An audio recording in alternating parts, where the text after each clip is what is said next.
ಮುಡಾ ಪ್ರಕರಣ ಹಗರಣವೇ ಅಲ್ಲ, ಸಿಬಿಐ ತನಿಖೆಗೆ ವಹಿಸೋ ಮಾತೇ ಇಲ್ಲ ಎಂದ ಸಿಎಂ ಸಿದ್ದರಾಮಯ್ಯ. ಮುಡಾ ಹಗರಣವನ್ನು ಸಿಬಿಐಗೆ ವಹಿಸಲ್ಲ ಎಂದು ಮೈಸೂರಿನಲ್ಲಿ ಸಿಎಂ ಸಿದ್ದರಾಮಯ್ಯ ಹೇಳಿದ್ದಾರೆ. ಮುಡಾ ವಿಚಾರವಾಗಿ ಪ್ರತಿಪಕ್ಷ ಬಿಜೆಪಿ ಮಾಡುತ್ತಿರುವ ಆರೋಪಗಳು ನಿರಾಧಾರವಾಗಿದ್ದು, ಮುಡಾದಲ್ಲಿ 50-50 ರದ್ದಾಗಿದೆ. ನನ್ನ ಹೆಂಡತಿಯ ವಿಚಾರವನ್ನು ಬಿಜೆಪಿಯವರು ವಿವಾದ ಮಾಡುತ್ತಿದ್ದಾರೆ. ನಾನು ವಿಜಯನಗರದಲ್ಲಿ ಸೈಟ್ ಕೊಡಿ ಎಂದು ಕೇಳಿಲ್ಲ. ನನ್ನ ಜಮೀನನ್ನು ನಿಯಮಬಾಹಿರವಾಗಿ ಭೂ ಸ್ವಾಧೀನ ಮಾಡಿಕೊಂಡಿದ್ದಾರೆ. ಅದಕ್ಕೆ ಅವರೇ ತಪ್ಪಾಯಿತು ಎಂದು ಹೇಳಿ ಸೈಟ್ ಕೊಟ್ಟಿದ್ದಾರೆ. ಮುಡಾ ಅಕ್ರಮದ ಬಗ್ಗೆ ಈಗಾಗಲೇ 2 IAS ಅಧಿಕಾರಿಗಳ ನೇತೃತ್ವದಲ್ಲಿ ತನಿಖೆ ನಡೆಯುತ್ತಿದೆ. ತಪ್ಪಾಗಿದೆ ಎಂಬುದು ತನಿಖೆಯಲ್ಲಿ ಗೊತ್ತಾದರೆ ಎಲ್ಲರ ಮೇಲೂ ಕಠಿಣ ಕ್ರಮ ತೆಗೆದುಕೊಳ್ಳುತ್ತೇವೆ ಎಂದು ಸಿಎಂ ಹೇಳಿದ್ದಾರೆ.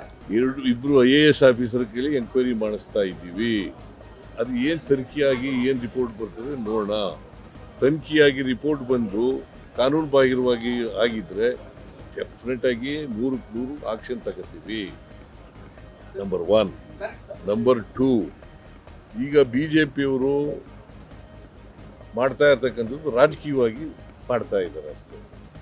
ಇಲ್ಲಿ ಬಂದು ಪ್ರತಿಭಟನೆ ಮಾಡ್ತೀವಿ, ಎಲ್ಲ ಮನೆ ಮುತ್ತಿಗೆ ಹಾಕಿದ್ರು, ಆಮೇಲೆ ಬೆಂಗಳೂರಿನಲ್ಲಿ ಪ್ರತಿಭಟನೆ ಮಾಡಿದ್ರು. ಈಗ ರಾಜಕೀಯವಾಗಿ ಅವರು ಮಾಡ್ತಾ ಇದ್ದಾರೆ. ಮಾಡಲಿ ಪಾಪ, ನಾವು ಅದಕ್ಕೆ ಅಸೆಂಬ್ಲಿ ಶುರುವಾಗುತ್ತೆ 15ನೇ ತಾರೀಕಿಂದ.